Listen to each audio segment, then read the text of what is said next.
I didn't even get to finish my coffee that morning before my phone started buzzing like it was trying to claw its way off the counter. The caller ID read Mom. Normally, I'd be happy to answer, especially since she's been so excited about the baby lately, but that day something in me hesitated. There'd been tension brewing, small, almost invisible threads being pulled tighter every time she visited. I answered on the third ring. She didn't even say hello, just started crying. Your wife? She disrespected me in my own house, in front of everyone. She humiliated me. I rubbed my forehead, trying to make sense of her words. What happened? She yelled at me. She told me to leave the nursery. She said I had no right to rearrange things. My stomach sank. Wait, what? You were rearranging the baby's room? She didn't even thank me for the work I was doing, she snapped through sobs. I was trying to help, and she made me feel like an intruder in your home. My home. That phrasing hit me sideways.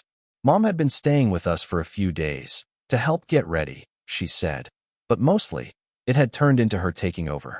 She started reorganizing the kitchen, changing laundry routines, even giving her input on how we should schedule feeding once the baby arrived. And, yeah, she'd mentioned a few improvements she wanted to make to the nursery, but I didn't think she'd gone ahead and started rearranging stuff. I told her I'd call her back and hung up. Then I found my wife in the living room, staring out the window like it was a TV. She called you already? She asked, not looking away. Yeah. What happened? She moved the crib.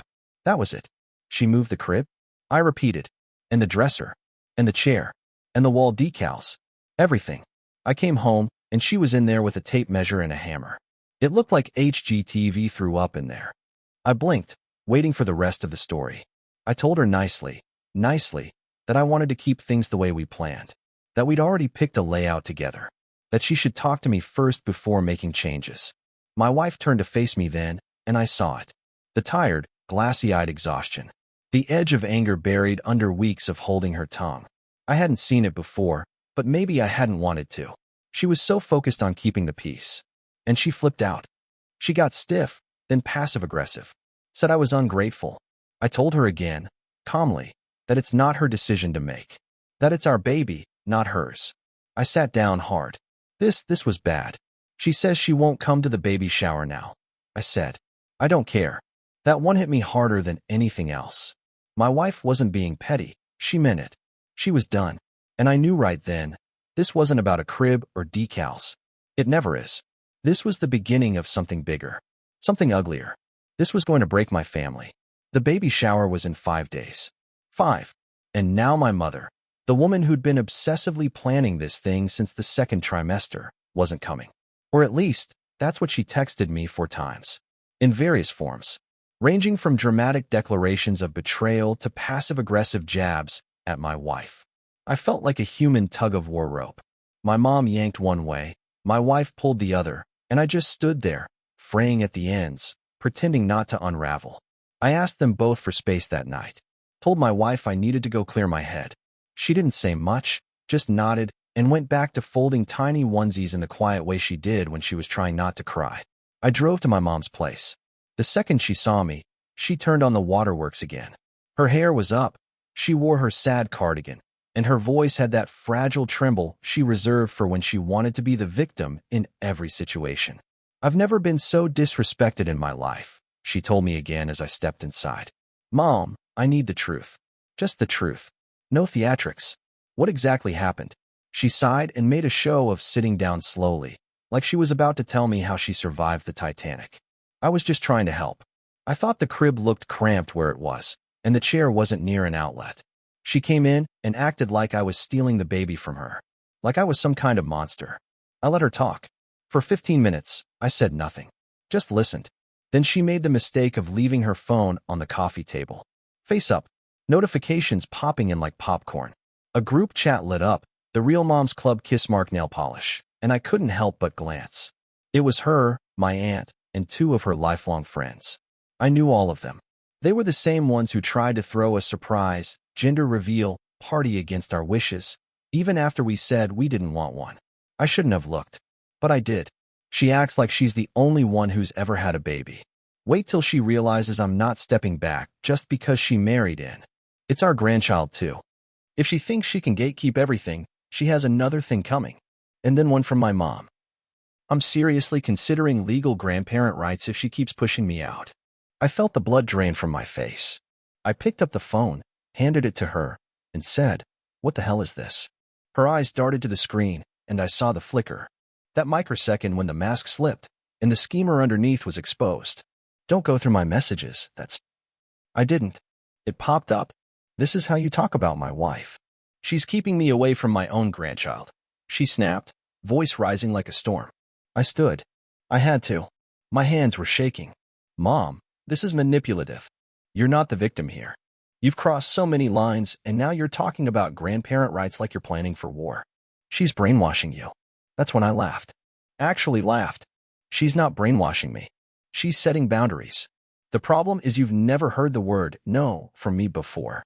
That's the difference. You're choosing her over me. No, I'm choosing sanity. She started crying again, but it sounded hollow now. Mechanical. I didn't say another word. Just turned and left. I got in my car. Sat in the driveway for a full 5 minutes. Then texted my wife. "You were right. I'm so sorry."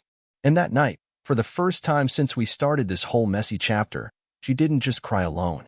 I sat beside her, held her, apologized 100 times. She never said, "I told you so." She didn't have to, but I could see it in her eyes. This fight was no longer about a room. It was about trust, power, control, and we were going to need a plan. My wife was glowing the day of the baby shower. Not in the cheesy magazine cover way. Not from makeup or filters or anything like that. She was just calm, radiant in her quiet confidence. Her best friend had helped decorate the backyard in soft neutrals and eucalyptus, just like she wanted. There was a charcuterie board the size of our kitchen table, a table for onesie decorating, and a station for people to write letters to baby's future self. For the first time in weeks, my wife looked peaceful, which, of course, is exactly when the universe decided to throw a brick through the window. It started with a car engine, not one of the guests. Too loud, too fast. It screeched to a halt in front of our house. I recognized the car immediately, my mom's silver Toyota. I stepped off the patio and into the driveway, intercepting her before she could storm through the gate like she was making a courtroom entrance. She was dressed in head-to-toe lavender. Like wedding-level lavender.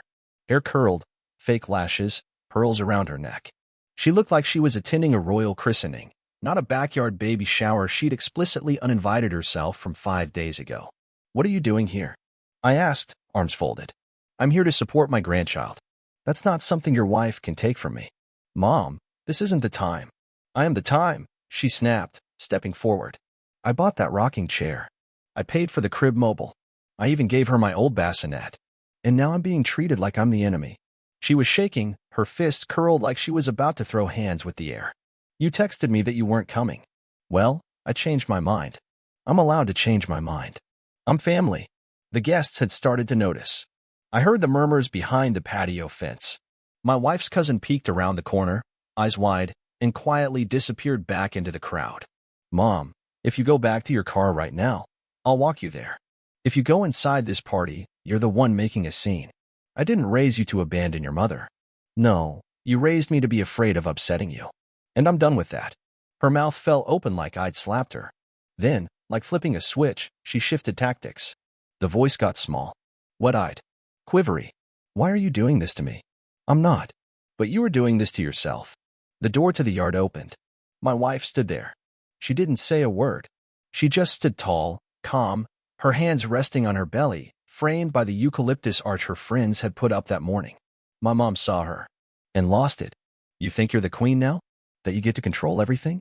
My wife blinked once, then stepped forward. "I asked you not to touch our child's space without asking. You made it about power. Then you lied about me. You weaponized your tears, tried to pit my husband against me, and now you're here to crash a party you weren't invited to. That's not love. That's manipulation." Everyone heard it. The guests, the neighbors, even my mom, who suddenly seemed to realize her entire spotlight moment had just turned into a public undressing. She looked around, saw the eyes on her, the whispers starting, the phones discreetly pointed in her direction. And she panicked. "I'm leaving," she shrieked, pointing at me. "But this isn't over. Don't come crawling back to me when she turns your child against you." She got in her car and peeled off so fast she nearly clipped our mailbox. Silence followed for a beat too long. Then, My wife's best friend cleared her throat and said, "Welp, who's ready to decorate onesies?" A nervous laugh rippled through the crowd. My wife turned to me, and for the first time, I saw what I'd feared most. Not anger, not tears, just disappointment. That I had let it get this far. That she had to defend herself again. That the war we thought was over was just heating up. I reached for her hand. She took it.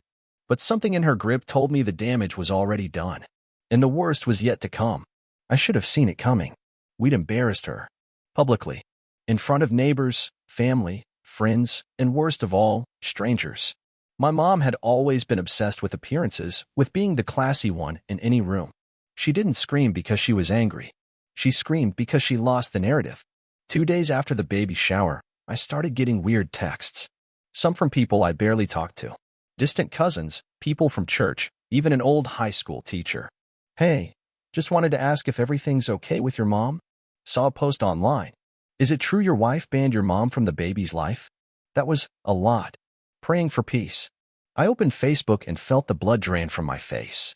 She'd posted a 5-paragraph novella on her page. Public. Tagged me. Tagged my wife. The caption read, "A mother's heart can only take so much broken heart." And underneath, a complete work of fiction. After 30 years of being a devoted single mom, I never imagined I'd be treated like garbage by the very person I gave my life for. I tried to help. I tried to be there. But apparently, setting up a crib and bringing over some food makes me a monster. I've been banned from my grandson's life before he's even born. My DL yelled at me in front of everyone and told me I wasn't welcome. My son just stood there and let her do it. I raised him better than this. I've supported them every step of the way. Bought nursery furniture. Paid for prenatal vitamins. Cooked meals. And now I'm told I'm too much because I care. If loving my family is a crime, then I guess I'm guilty. But I won't stop loving that baby, even if I'm not allowed to be there. Pray for us. Broken heart folded hands medium light skin owned baby. The comments? A flaming trash fire. Your DL sounds toxic crying face. Well, after all you've done. Some girls want the grandma perks without giving grandma respect. There were hundreds of likes. Dozens of reposts. She turned herself into a martyr and us into villains. And worst of all, people believed her. My wife sat on the couch beside me, reading it in silence. Her hands curled around her belly like she was trying to protect the baby from the poison on the screen. She didn't cry. She didn't scream. She said one thing. Block her. Now. And I did. But it was too late. The internet doesn't care about the truth. It cares about drama. And my mom was serving it hot. That night, my wife got 3 DMs from complete strangers calling her a controlling bitch and a womb gatekeeper. One even said, "Let your child have a grandma, you selfish whore." We sat there, shell-shocked. And then I saw it. A comment from my aunt, my mom's sister. "I told you not to go public with this. You're making things worse." Maybe they have a reason for setting boundaries. Finally, someone with sense. But within minutes, the comment disappeared. Deleted. A new post appeared on my mom's page. Some people just don't understand loyalty. Even family. She was spiraling. And taking anyone who challenged her down with her. We decided to deactivate our social media that night. The baby was due in 5 weeks. We didn't need more noise. We needed peace. Protection. A goddamn firewall. But the damage wasn't just digital. The next morning, my dad, who divorced my mom when I was 9 and usually stays out of everything, called me. "She's out of control," he said. "I've never seen her like this. She's making people think we're cutting her off for no reason. She's unraveling," he sighed. And I hate to say it, but this won't end with a few angry posts. He was right. Because 3 days later, we got a letter. From a lawyer. My mom had filed for grandparent visitation rights. The envelope was thick. Official-looking.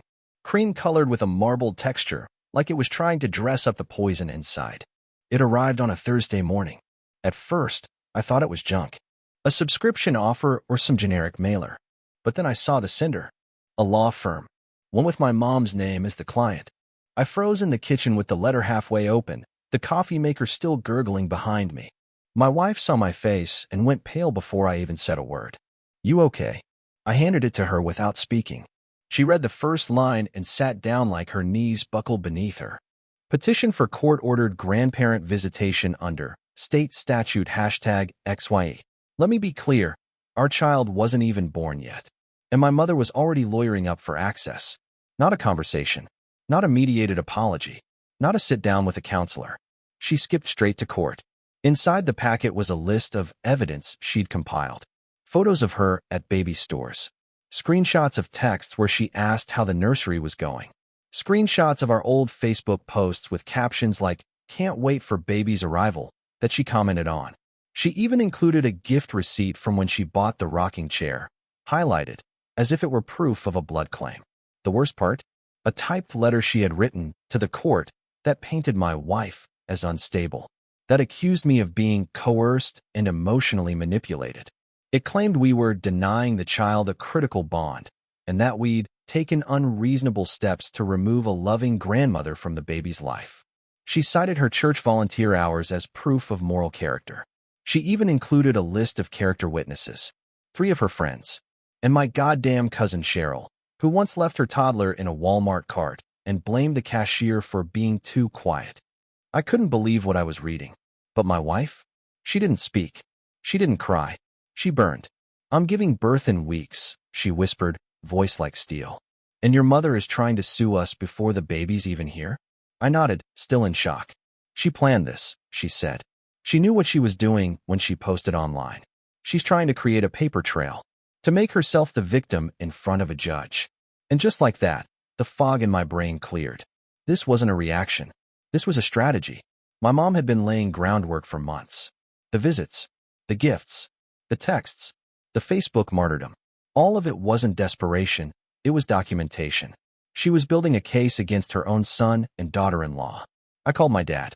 When I told him what happened, he went quiet for a second, then said, "Jesus Christ, she's really doing it." "Did you know?" I asked.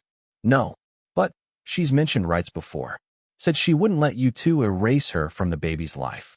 I thought it was just her being dramatic. "It's not. It's real." He gave me the number of a lawyer. A good one. Family law. No BS. Within an hour, we had a consultation. The attorney was calm but firm. "She's banking on you panicking. Don't. You're still in control.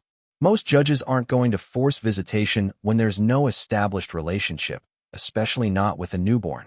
Even if she's the grandma, especially then. Courts prioritize the nuclear family first. Your baby isn't even born. She's just trying to scare you." And it was working. My wife didn't sleep that night. She sat in the nursery, arms folded over her belly, just rocking slowly in that same chair my mom bought, the one now tainted by legal intent. "Do we need to move?" she asked me suddenly. "What? Do we need to leave the state? Start over? Keep her from finding us?" Her voice cracked for the first time. That's when I realized this wasn't just about lawsuits or Facebook drama. This was warfare. Psychological, emotional, legal, and we had to prepare like it. That weekend, we installed cameras around the property. We bought a safe. We changed our numbers and rerouted all mail to a P.O. box. And most painfully, we put together a hospital birthing plan that included a hard ban on anyone but me in the delivery room. That meant when our son was born, my mother wouldn't be there. She would learn about him after the fact. And something told me she wouldn't take that well. The night our son was born, I experienced 3 miracles. 1, my wife, despite everything she'd been through, the stress, the betrayal, the legal ambush, pushed through 16 hours of labor and brought our baby boy into the world with a strength I can't even put into words. 2, the second I heard his cry, something in me snapped into place. Like my entire identity rewired itself around this tiny, furious, red-faced human with lungs like a siren. And 3, the nurse locked the maternity ward door exactly 40 seconds before my mother arrived. She showed up dressed like it was Easter Sunday. A pale pink dress, matching purse, lipstick, flowers in hand, and a folder under her arm. Probably more documentation for her case. She hadn't been invited. We didn't even tell her we were at the hospital. But somehow she knew. We had just settled into the recovery room. My wife was holding our son, skin to skin. The room was warm, quiet, dimly lit. It felt sacred, like the air itself knew not to speak too loudly. Then came the knock. Not a polite, timid knock. A sharp, urgent rap, like someone expecting the door to open immediately. The nurse peeked through the glass slit and gave us a look. "You expecting anyone?" "No," I said quickly. "Why?" She opened the door a crack, just enough to step into the hallway. I couldn't hear the words, but I knew the voice. Even muffled, my mother's tone carried like a scalpel through drywall. Soft, fake concern layered over a threat. "I'm the grandmother," she said. "I'm sorry, ma'am. Only approved visitors on this list can enter. Your name's not on it. I'm his mother. I have a legal right." "No, you don't," the nurse snapped. "Not here. Not today. Please step back." I stood up, my heart hammering, and peeked through the crack in the door. She saw me and smiled. That slow, icy smile she used to give me as a kid when I did something disrespectful in public. The one that promised punishment, not in front of others. No, never in front of others, but behind closed doors, where it hurt the most. She raised her hand and waved, like we were old friends bumping into each other at brunch. I walked to the door. The nurse held it firmly. "You sure you want to speak with her?" "No," I said, "but I will." The nurse let me slip out and closed it behind me. "Congrats," my mom beamed. "I heard you were here. Isn't that funny?" "Who told you?" "Oh, you know. People talk." She wouldn't look me in the eye. "You're not on the list. You shouldn't be here. I just wanted to see my grandson. One peek. That's all." "No." Her smile faltered. "Just slightly. Are you really going to keep me from him? On the day he's born?" "You tried to sue us, Mom. I did what I had to do to protect my relationship with him." "There was no relationship. He wasn't even born yet." She took a step forward, her voice dropping into a whisper.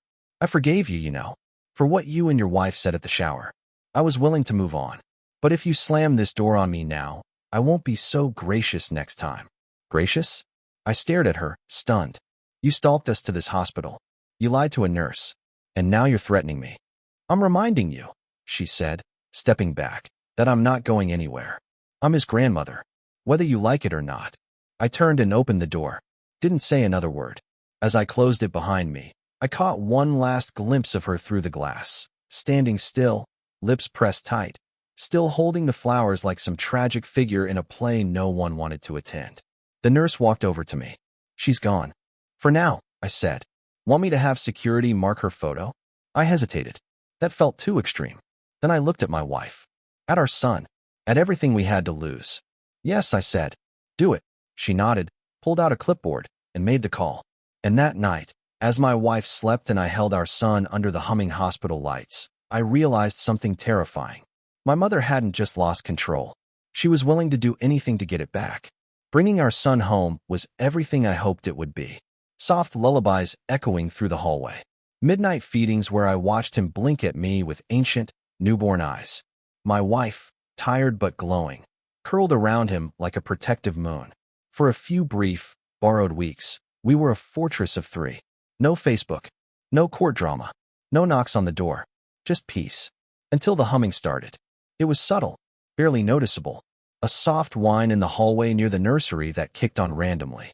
I thought it was the baby monitor at first, but when I unplugged it, the noise stayed. That's when I pulled out my phone and checked the Wi-Fi list. One unfamiliar device was connected. Netcam_HQ247. I didn't remember setting that up. My wife hadn't either. I followed the sound. It was coming from a vent above the nursery door. I climbed onto a chair with a flashlight and reached inside. There it was. A tiny, black lens. Blinking. Warm to the touch. A hidden camera. I yanked it out and stared at it like it was a snake that had just slithered out of my walls. My wife screamed when she saw it. We tore through the house like lunatics, checking every vent, bookshelf, outlet cover. We found two more, one in the living room, pointed at the crib from the hallway, and another disguised in a fake smoke detector above the changing table. She collapsed onto the couch, shaking. She was watching us, she whispered. Watching him. It was too much. Too far. Too psychotic.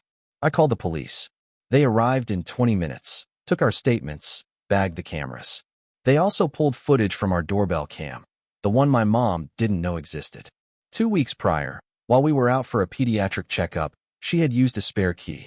Walked right in, a box in her hands. Left without a word. I felt like my body wasn't mine. My breath wouldn't settle. My hands were fists I couldn't unclench. She had been in our home, alone, while our son slept in that room. The cops said it was enough for a warrant. Our lawyer said it was enough for a restraining order. But I didn't feel relief. I felt grief. I had been mourning her slowly for months. But now, I was burying her for real. Not her body, but the idea of her. The person I once called Mom. The person who used to cut the crust off my sandwiches and rub Vicks on my chest when I was sick. She was gone, replaced by someone with a camera in her purse and a lawyer on speed dial.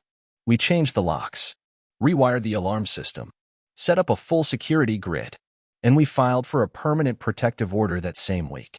We sent her lawyer one final letter. Any future attempt to contact us, our child, or to physically approach our property will be met with immediate legal action. This includes, but is not limited to, phone calls, texts, mail, gifts, social media posts, or proxy contact through family or friends. The cameras had changed everything. This wasn't just control. This was obsession. This was derangement dressed up as love. And now, a line had been drawn in cement. 3 months later, the restraining order was granted. 6 months later, she dropped the grandparent rights suit. And a year after our son's birth, she moved out of state. We haven't spoken since. People still ask sometimes, do you think she'll ever apologize? And the answer is, I don't know. But even if she did, I'm not sure I'd believe her. Because love isn't just words. It's boundaries. And the moment she stepped over them, over and over again, she stopped being family and became a threat.